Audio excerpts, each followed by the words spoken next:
Wanted to tell a story to remind people of why we're here. We came here because the Hammond family was put into duress because the refuge wanted their ranch and the Hammonds would not sell it. They tried in many different ways to get it, and so their final effort was to prosecute the Hammonds. We have another rancher just a few miles from the refuge headquarters here that the refuge has been trying to purchase their ranch for a long time, and this rancher has refused.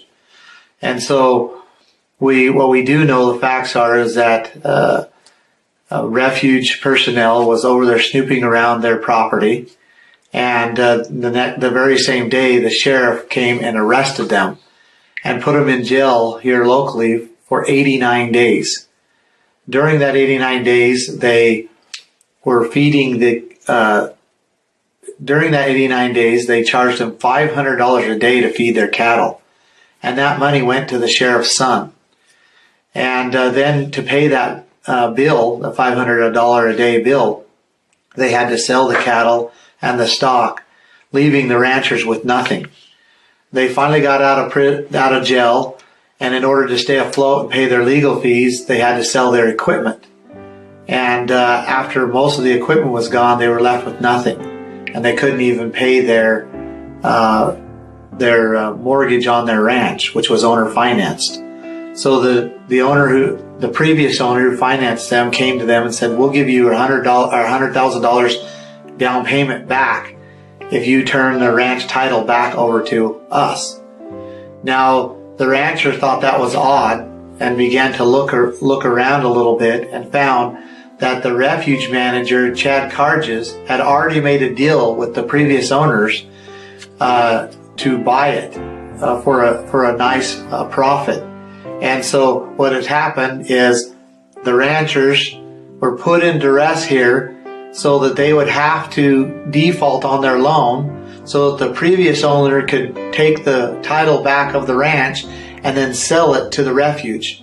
And that was their method to get it back into the refuge's hands. And that's the kind of dirty stuff that's been going around all over.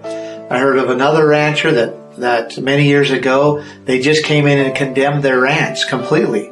And then the refuge ended up in their hands. The list goes on and on. They flooded people out and taken their ranch. They've just pushed them out. They've even burned their homes from time to time. It's been very, very egregious what is going on. And these are the reasons why government should not have the ability to acquire land without permission from the state legislatures and without using it for the proper purposes. Article 1, Section 8, Clause 17. Thank you.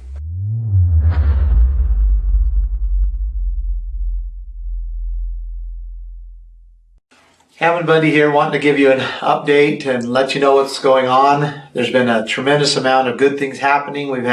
This whole week's been a wonderful week. Wanted to talk to the hunters and the hikers and the ATV guys and the bird watchers, because I've heard that there's a concern in your communities about what we're doing here. And I want to make it very clear that this is public land and there is multiple use rights. And so the rancher owns the grass, he owns the forage, and he has the right to graze it.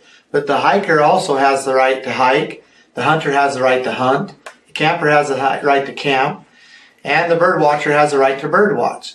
So what we're doing here is we're actually protecting the rights of all of us to make sure that the federal government does not restrict individuals from their rights, public or private.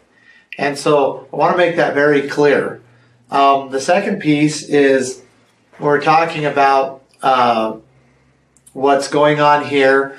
We have several meetings that are in place with Grant County. We have 2 meetings in Malheur County. It's a big county, so there's 2 different areas we're going to. And we're continuing to meet almost daily with individuals here in Harney County. But we're getting down into the nuts and bolts of what is happening and how we're going to transfer these lands over to them to begin using on their own. As, again, private rights on multiple use. So, great things happening. Love the people here in Harney County. I've met so many good people. We're so grateful for the food and supplies that they have given us and how they've kept us and how they fed us with barbecues. They've come and entertained us, how they have just really reached out. We're so grateful for them. I also want to thank all those out there that have sent mail to us. Thank you for that. Thank you for your kind letters, for your cards, for your donations. We are truly, truly grateful for that.